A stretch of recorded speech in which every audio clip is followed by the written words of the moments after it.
Hey, what's up you guys, it's Dorothy and welcome back to my channel. In today's video we're going to go into chapter 21 of Dead Girls Can't Tell Secrets by Ch21. I hope that you guys are ready for this. We are almost done with this whole book.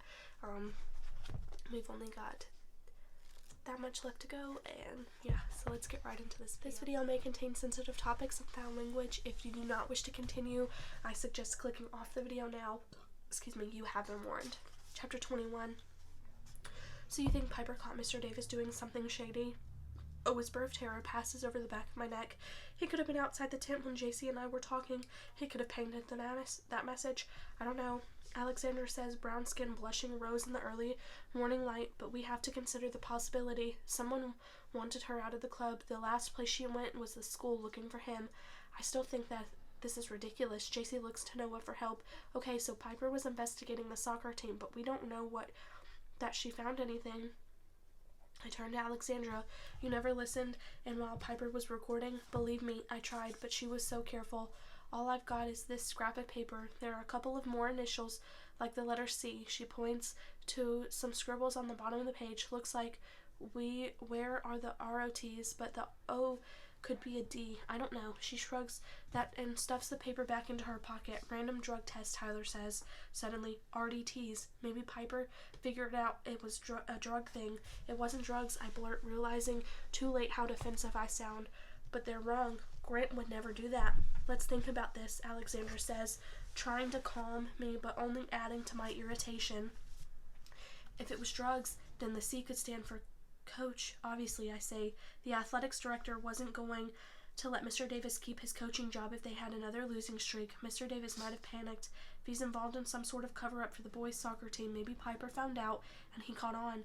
It could explain why that cop was so eager to send me on my way. Tyler picks up a branch and starts plucking the needles from it one by one. Maybe Mr. Davis has the Grayling PD in his pocket. Then what are we supposed to do, I ask. We can't go to the cops. Not that cop, Tyler says. But we could head down the mountain right now and demand to speak to someone else. There are too many of us to ignore. It's not enough. I wind a section of hair around my finger so tightly the strands snap off. Their frazzled ends blow in the wind. Piper's pack is gone. The only proof we have she even went to see Mr. Davis is your word. The recorder. Tyler stops plucking pine needles and looks up. Piper always had that recorder on her in her jacket pocket, JC adds, nodding. So then, Tyler says, dropping the branch and trampling it. Where is it? He looks at me and I freeze. It could have been in the bag with the rest of her stuff at the hospital. I say, a tremor in my voice, only I'm not sure. When I had that hospital bag, I was too busy searching for Piper's phone to register anything else. Maybe the recorder wasn't on her, Noah says, with a shrug, wandering over to peer down the face of the cliff. It could be down there somewhere. We should talk to Mr. Davis, JC offers. If Piper spoke to him that day, maybe he can tell us something about her state of mind or where she was headed. But if they did meet, why is he keeping it a secret, I ask. If he saw Piper that afternoon and she was distraught enough to hurt herself, why not tell my parents? He never even bothered to mention it. Alexandra hugs her notebook to her chest. We should head down the mountain. We can tell the cops, good cops, everything we know, and they can question Mr. Davis. If we accuse our teacher of hurting Piper, JC says, getting worked up, it will ruin him. Drug gossip is one thing, but you can't just shake off a rumor that you tried to kill a student. We need more proof. No, I say, shaking my head, even though a second ago I was on her side. I have no idea what to do. I think Alexandra has a point. Of course you do, Savannah. JC's voice is low and caustic. You didn't hesitate to sell out your own sister, so why would you stop to consider the life of your teacher? Whatever has been keeping me level-headed suddenly breaks off with a crack. Oh, and you're so much better? I trample a clump of wild flowers on my way toward her, blonde locks blowing in front of my face, sticking to my lips. I must look feral. Hey, let's talk this out like rational campers, Noah says. With a forced, grating calm, he glances around, scratching his head. We could tell Mr. Davis we need to take Savannah back down the mountain. We'll say she's not doing well with the Piper situation. He'll let us leave as long as nobody tips him off about the drug cover-up theory. I don't know, Alexandra says, a panic trill to her voice. If Mr. Davis wrote that threat on the tent, he's more aware of how much Savannah knows than we're giving him credit for. That's why we should go now, I say, before he makes it back down and covers his tracks. Somewhere in the trees, a bird makes a high-pitched chirp, like a wake-up call. The rest of camp, Mr. Davis included, will be up soon. The best thing we can do is split up, Noah says. 2 people can head down while the rest of us stay. And you think Mr. Davis is going to ignore the fact that 2 students are missing? Tyler throws his hands up. Today is Sunday. We're all headed down in a few hours anyway. Let's play it cool. As soon as we get back, we'll go to the cops. A few heads nod, followed by a low murmur of consent. Tyler and Alexandra walk toward the trail, a fever in their steps. Noah and JC hesitate, then follow. I stay where I am in the weeds, wanting to argue some more, but there's no point. I trudge after them, spinning the useless chain link around my thumb. I don't have to convince these people. I just have to get away. An hour later, my eyelids are heavy and my limbs are sore. We near camp and the smell of smoke trickles into the air. Tyler points ahead to where the treetops are bathed in a white haze. My stomach sinks. He's awake, and now we have to explain why we were all up and out of camp at the crack of dawn. We scrounge up small bundles of wood. My heart is ready to leap from my chest as we enter camp, but only one lone resident sits at the campfire circle, Sam. He's crouched in the dirt, whittling a branch with his knife. My gaze shoots from the tents to the trees, then back to the fire. Where's Mr. Davis? Not awake yet, I guess, says Sam.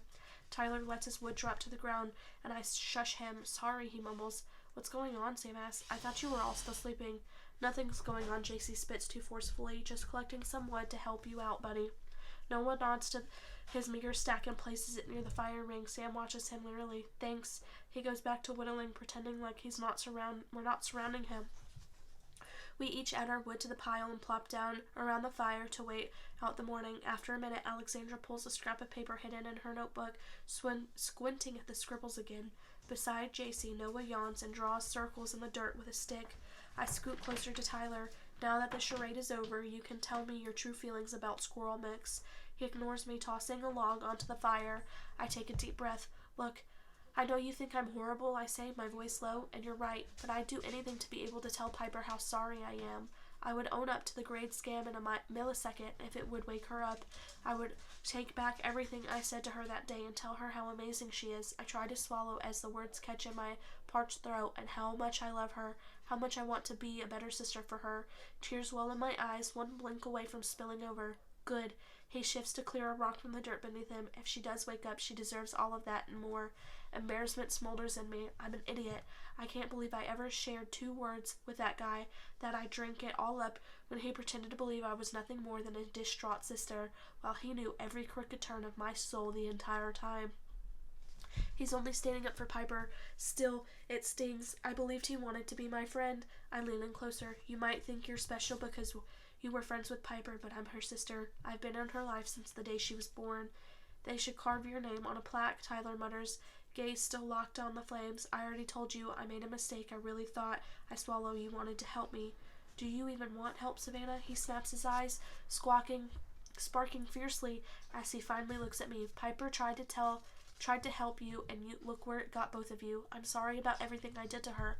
I was upset that she insulted Grant, and that she didn't care about my future. I shake my head. It doesn't matter. All that matters is finding out who did this to her. Maybe if I can help, she'll forgive you. My lips press together so tightly they hurt. You don't think she will. You don't think I even deserve to make it back into her good graces. You think I'm a monster. My voice is raised, and JC springs to attention across the fire. I mouth that I'm fine, but I'm not, because Tyler is right.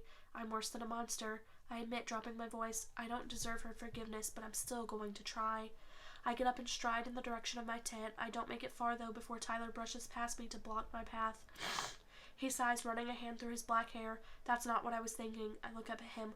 Well, not in those words. The fire edges back into my limbs. I try to stomp away, but I seem to be fighting through a patch of tall, soundless weeds. Not even close to those words. He continues, reaching for the edge of my jacket and tugging lightly. I stop, my eyes fixed on the weeds. I was going to say that I see you, Savannah Sullivan. He dips his head forward in front of mine, fingers resting lightly on my arm. My sneaker pushes aside the tall grass in lazy circles. As our eyes meet, the real you. I think you're better than all of this, and I hope Piper wakes up so you two can have another chance. My fist curls, sending a jolting of pain through my injured finger. You're so full of crap. Even your name is fake. He gives a curt head shake. I mean every word. His voice is steady, and I can't read the glint in his brown eyes. The glint is kindness and cruelty, love and hate. It's everything and nothing. And I can't look at you for another second. I try to respond, choking instead, as the tears I've been holding back finally wet my cheeks. This is what I deserve for sending Piper back to school that day, straight into the arms of danger. I sniffle and wipe my eyes with the back of my hand. Tyler reaches out, his fingertips grazing my still damp cheeks, but something moves in my peripheral vision. Grant ducks out of his tent, kneeling to tie his boots. I back up, throwing one quick glance at Tyler before leaving him. Standing alone in the weeds, running a hand through his hair, Grant stretches, then catches my eye. Hey, you're up. His eyes narrow in concern as he shuffles over. Are you okay? Just couldn't sleep. I'm anxious to visit Piper in the hospital. Grant's head draws back. Really? He glances in the direction of Mr. Davis's tent. Maybe you and I can get an early start back. Mr. Davis might let us if we go together. I smile weakly. That would be great. His lips touch my hair. When he wakes, I'll ask him. He heads back to his tent for his thermos, and I move to the now abandoned fire. I squat down to warm my hands. This morning's events tumbling through my brain, events that Grant knows nothing about. Should I head down the mountain with him? He'd be a comfort for the police station, but then I'd have to confess the real reason I came up here to begin with. I'd have to convince him that his beloved coach can't be trusted. Zip. Hey guys, Mr. Davis's sleepy voice says behind me, turning every inch of my body to stone. Can't believe you're all up before me. Well, the early bird catches the worm, Mr. Davis says, Noah.